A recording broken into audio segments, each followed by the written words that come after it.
ফের জামাত প্রার্থী শাহজাহান চৌধুরীর বিতর্কিত বক্তব্যে তোলপাড়। চট্টগ্রাম ১৫ আসনে বাংলাদেশ জামাত ইসলামীর প্রার্থী শাহজাহান চৌধুরীর সম্পদের পরিমাণ প্রায় ১.৫ কোটি টাকা। ব্যাংকে কোনো অ্যাকাউন্ট নেই দাবি করা এই নেতার ইসলামী ব্যাংকে ২টি অ্যাকাউন্ট ও এফডিআরে প্রায় ১০ লাখ টাকা রয়েছে। তার নির্বাচনী হলফনামা বিশ্লেষণ করে এই তথ্য পাওয়া গেছে। বিভিন্ন সময় বিতর্কিত বক্তব্য দিয়ে আলোচনায় থাকেন জামাতের প্রার্থী ও চট্টগ্রাম মহানগর জামাতের সাবেক আমির শাহজাহান চৌধুরী। সম্প্রতি সাতকানিয়ার চরতি এলাকায় তিনি বলেছেন তার নামে কোনো ব্যাংক অ্যাকাউন্ট নেই, তিনি ব্যাংকে কোনো টাকা রাখেননি। তিনি নিজেকে নিঃস্ব অসহায় বলেও ঘোষণা দেন ওই বক্তব্যে। এ সংক্রান্ত ভিডিও রেকর্ড প্রতিবেদকের হাতে রয়েছে, তবে তার নির্বাচনী হলফনামায় মিলছে ভিন্ন চিত্র। হলফনামা অনুযায়ী শাহজাহান চৌধুরীর হাতে নগদ আছে ১,৩৪,37,২৫২ টাকা। তার নামে ইসলামী ব্যাংকে ২টি অ্যাকাউন্ট রয়েছে, যেখানে ৩,৯৭,৭১২ টাকা জমা আছে। এছাড়া তার নামে ৬,৬৭,৭৬ টাকার একটি এফডিআর রয়েছে। ২০২৫-২৬ অর্থ বছরে আয়কর দাখিলে শাহজাহান চৌধুরীর সম্পদ দেখানো হয় ১,৪৮,৭৮,৮১০ টাকার। তার স্ত্রীর সম্পদ ২৮,৭৫,০০০ টাকার। পেশা ব্যবসা দেখানো শাহজাহান চৌধুরী কৃষি খাত থেকে বছরে আয় করেন ৬,৪৮,৫০০ টাকা। ব্যবসা থেকে ৯৬,৫৯০ টাকা, শেয়ার, বন্ড, সঞ্চয়পত্র ও ব্যাংক আমানত থেকে ৬১,৪৭১ এবং চাকরি থেকে ৩,৬০,০০০ টাকা বছরে আয় দেখান তিনি। তার বিরুদ্ধে ৯টি মামলা রয়েছে বলে উল্লেখ করা হয়েছে। তার স্ত্রী গৃহিণী।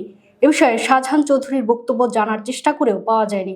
এর আগে গত ২২ নভেম্বর শনিবার সন্ধ্যায় চট্টগ্রাম নগরীর জিসি কনভেনশন সেন্টারে জামাত চট্টগ্রামের নির্বাচনী দায়িত্বশীলদের সমাবেশে তিনি আগামী জাতীয় সংসদ নির্বাচন নিয়ে কিছু বক্তব্য রাখেন, যেখানে তিনি বলেন, নির্বাচন শুধু জনগণকে নিয়ে নয়, আমি ন্যাশনালি বলবো না, যার যার নির্বাচনী এলাকায় যারা প্রশাসনে আছে তাদেরকে অবশ্যই আমাদের আন্ডারে নিয়ে আসতে হবে।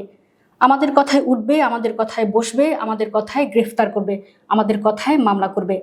সমাবেশে যার যার নির্বাচনী এলাকায় প্রাইমারি স্কুলের মাস্টারকে দাঁড়িপাল্লার কথা বলতে হবে, এমন বক্তব্য দিয়ে সাবেক এই সংসদ সদস্য বলেন, উচ্চ মাধ্যমিক বিদ্যালয়ের সমস্ত শিক্ষককে দাঁড়িপাল্লার কথা বলতে হবে, পুলিশ আপনার পেছনে পেছনে হাঁটতে হবে, ওসি সাহেব আপনার কি প্রোগ্রাম সকালবেলায় জেনে নেবে আর আপনাকে প্রোটোকল দেবে। এছাড়া গত ২ জানুয়ারি লোহাগাড়া উপজেলার বড়হাতিয়া ইউনিয়নে একটি প্রীতি ভোজে অংশ নিয়ে তার উপস্থিতিতে প্রকাশ্যে প্রতীক দাঁড়িপাল্লার পক্ষে ভোট চাওয়ার অভিযোগ ওঠে। ওই ঘটনার ভিডিও সামাজিক যোগাযোগ মাধ্যমে ছড়িয়ে পড়লে নির্বাচনী আচরণবিধি লঙ্ঘনের অভিযোগে তাকে কারণ দর্শানোর নোটিশ দেয় সংশ্লিষ্ট নির্বাচনী অনুসন্ধান ও বিচারক কমিটি।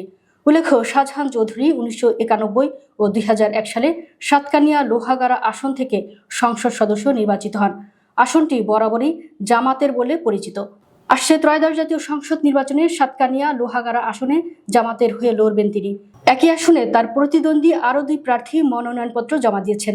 তারা হলেন বিএনপির নাজমুল মুস্তফা আমিন ও ইসলামী আন্দোলন বাংলাদেশের শরীফুল আলম চৌধুরী। ব্যাংক অ্যাকাউন্টের বিষয়ে একই আসনে ইসলামী আন্দোলন বাংলাদেশের প্রার্থী শরীফুল আলম চৌধুরীর দৃষ্টি আকর্ষণ করা হলে তিনি জানান, কথায় ও কাজে রাজনীতিবিদদের পরিচ্ছন্ন থাকা উচিত।